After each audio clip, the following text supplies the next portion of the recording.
A partir desta videoaula, nós iniciamos o capítulo 3 do módulo 1, Literatura, Linguagem, Humanidade, Guerreiros, Delirantes e Farsantes. Acompanhe esta videoaula com o seu livro. Voltamos a falar da poética escrita pelo filósofo grego Aristóteles. Para ele, o termo poesia tem origem no grego, que significa produzir, criar. O surgimento da poesia é consequência da natureza humana. De acordo com o filósofo grego Aristóteles, 384-322 a.C., o desejo de imitar é inato ao homem. Além de querer imitar, o homem também aprecia a imitação. Como diz Aristóteles, a imitação faz parte da natureza humana e, por meio dela, o homem aprende as primeiras noções de vida. A relação com a imagem é, portanto, a relação do homem com o resultado de uma criação com base na realidade. O conhecimento se aprofunda em virtude de um contato que não se limita ao que o original oferece, mas que, reinventando o original, apresenta elementos antes inapreensíveis. Isso é bem importante. A imitação aqui.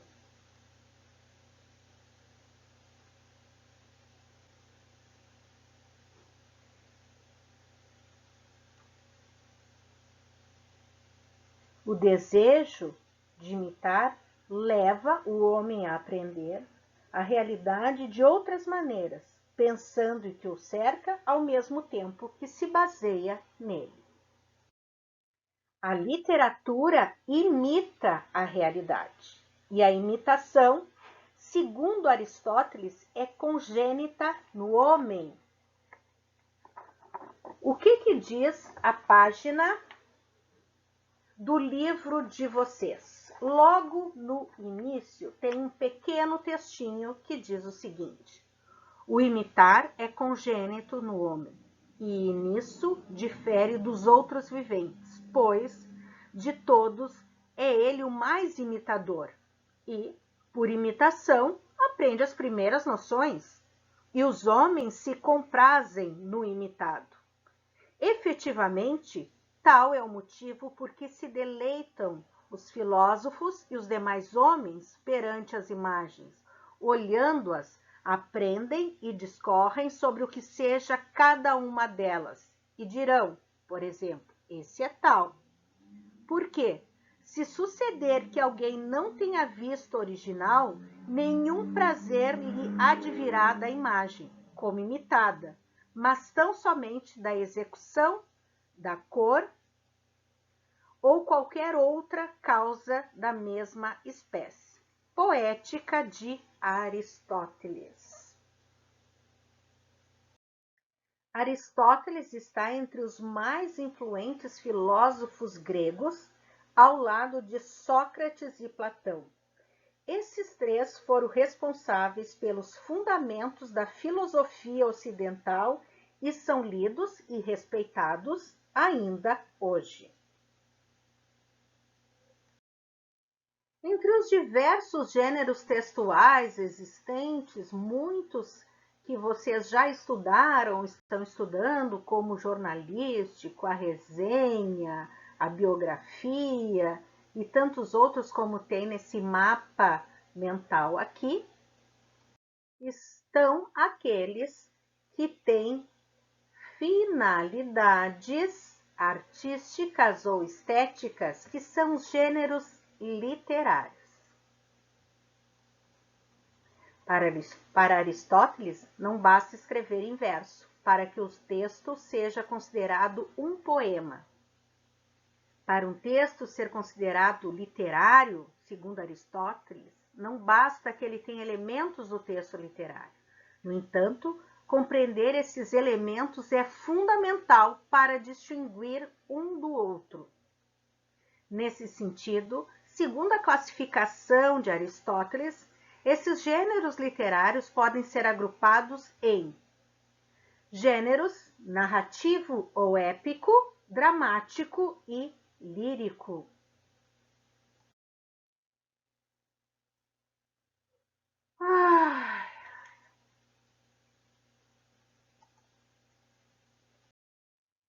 É comum também em obras narrativas a existência de diálogos. A esse gênero pertence a epopeia, a fábula e o apólogo, a novela de cavalaria, a crônica, o conto e o romance. Esses são subgêneros que pertencem ao gênero narrativo. Como são vários, eles foram classificados como subgêneros. A classificação do subgênero se dá em função dos elementos narrativos. Se lembra que a gente retomou os elementos narrativos na nossa primeira aula de literatura? Especialmente a extensão, que pode ser maior ou menor esta obra. Outros elementos para classificá-lo é o tempo, o espaço e os personagens. Nas páginas 10 e 11 do livro de vocês, são colocados alguns grandes clássicos da literatura universal, alguns antes de Cristo, outros depois de Cristo, e que são estudados até hoje em literatura. Eu separei alguns que eu tenho aqui em casa para mostrar para vocês. Por exemplo, o subgênero epopeia, tá? O livro de vocês cita, inclusive, a Ilíada e a Odisseia, escrita por Homero, tá? Esses livros, tanto a Ilíada como a Odisseia, tá? Eles são adaptados à literatura infanto-juvenil, porque ele exige do leitor que for ler estas obras originais, tá? Na íntegra, exige do leitor uma experiência, uma bagagem leitora maior, porque eles são leituras mais densas, são obras mais extensas e exigem mais essa maturidade leitora, tá? Então, eu vou inclusive ler um trechinho de A Ilíada, certo? Canta, ó musa, a ira de Aquiles, filha de Peleu, que incontáveis males trouxes às hostes dos aqueus. Então, as epopeias, elas fazem referência aos deuses, tá? Odisseia de Homero, dividida em cantos. Canto 1. Musa, narra-me as aventuras do herói engenhoso após saquear a sagrada fortaleza de Troia. Errou por tantíssimos lugares, vendo as cidades e conhecendo o pensamento de tantos povos. Ah, gente, é bem legal, vocês podem ler a versão infanto-juvenil e depois se aventurar a ler o original, que vocês vão ver que a história é maravilhosa, tá? Tem 293 páginas, a Odisseia. Muito bem. Outro subgênero é a fábula, que eu tenho aqui a fábula de Esopo, certo? A fábula, ela sempre vem com uma lição de moral pra gente. Já é um gênero narrativo com uma extensão menor. Vou ler uma fábula aqui.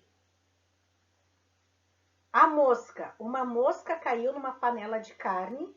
Afogada no molho, ela já quase morrendo, ela disse para si mesma: se já comi, já bebi e já tomei um banho, que me importa morrer? Suportamos a morte com mais facilidade quando a ela não associamos pensamentos tristes. Olha a diferença da extensão das fábulas para a extensão de uma epopeia, né?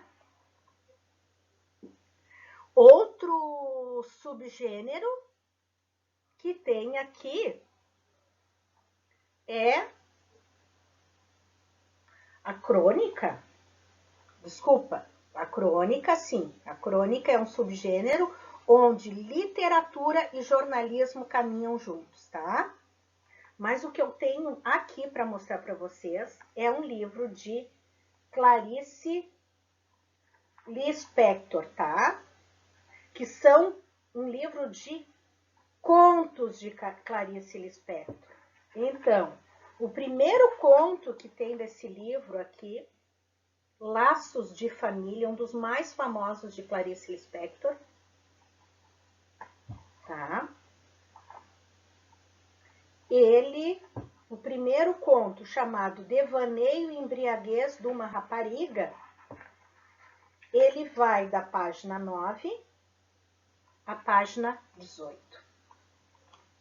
Então, o conto tem uma menor extensão, lógico, do que um livro de romance, por exemplo. Ó, a página 9 a 18, conto. Então, é uma história curta com poucos personagens, que tem situação inicial, tem clímax, tem desfecho, mais uma extensão menor. Bom, tem os romances, gente. Ah, são tantos os romances. Eu tenho aqui Machado de Assis, ó. Certo? Eu tenho Machado de Assis. Este livro aqui, ele tem 414 páginas. Esse gênero narrativo, dividido por capítulos, tá?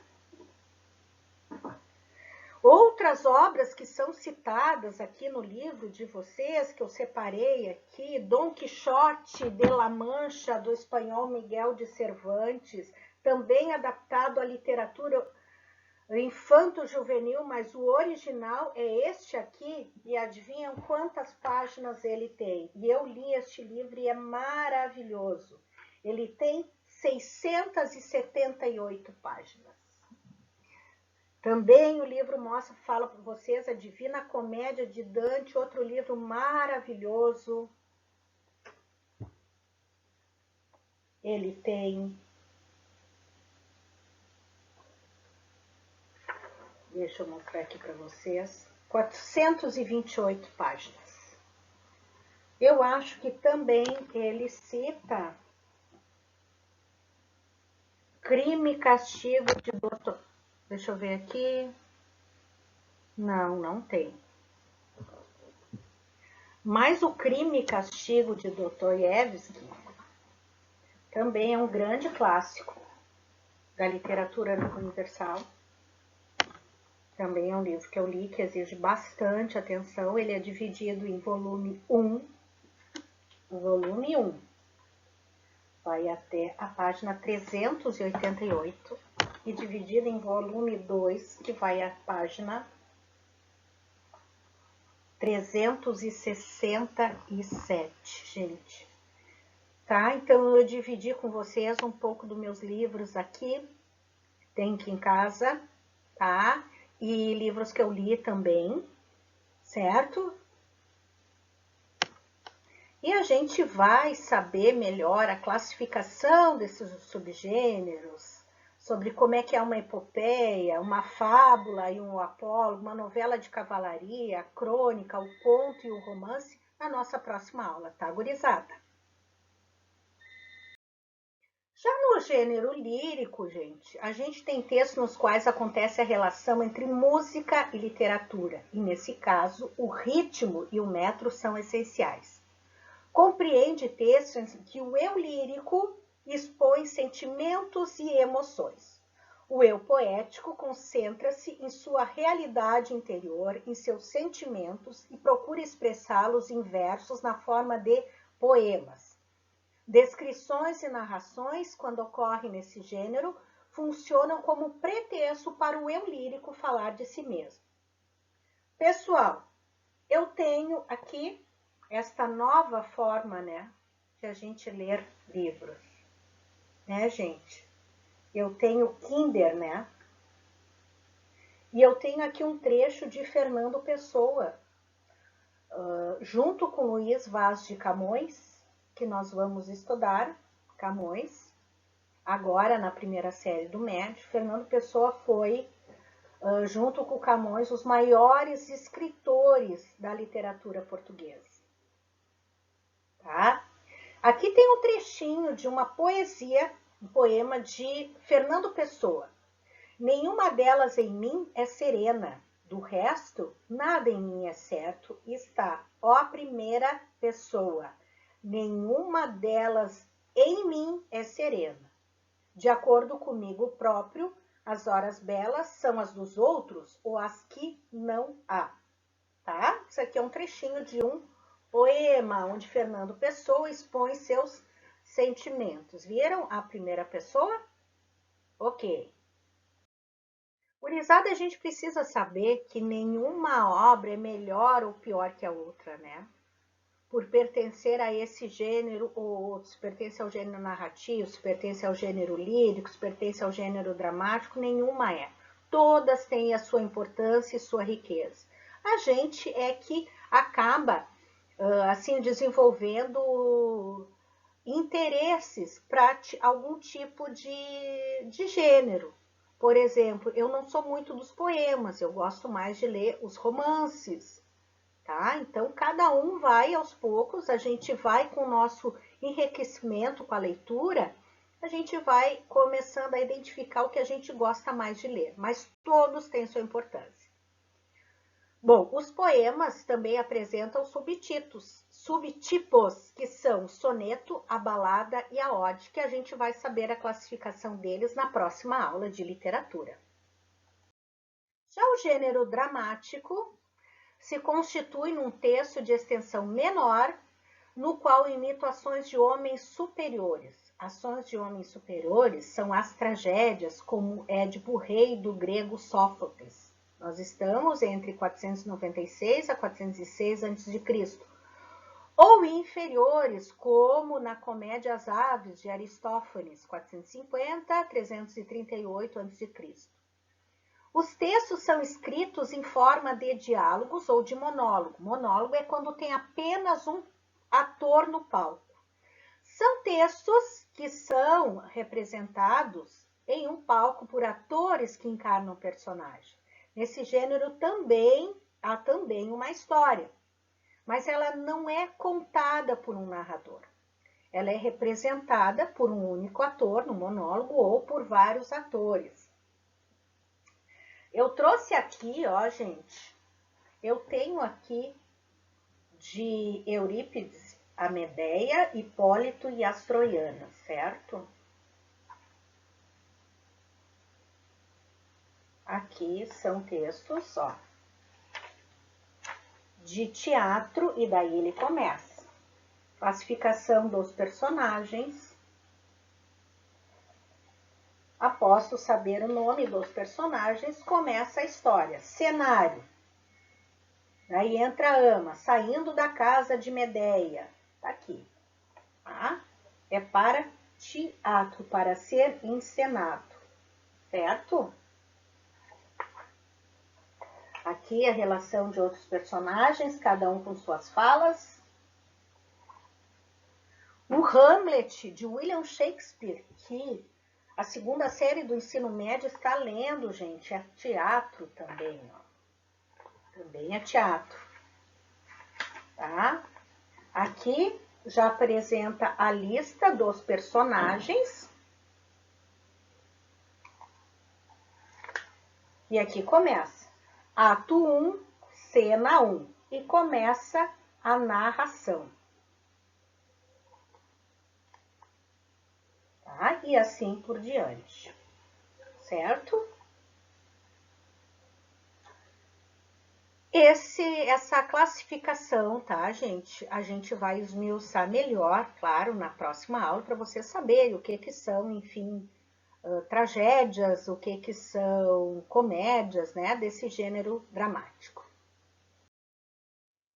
Qualquer peça de teatro faz parte do gênero dramático. É possível, qualquer peça, seja ela uma comédia, um drama, qualquer, tá? Pertence ao gênero dramático.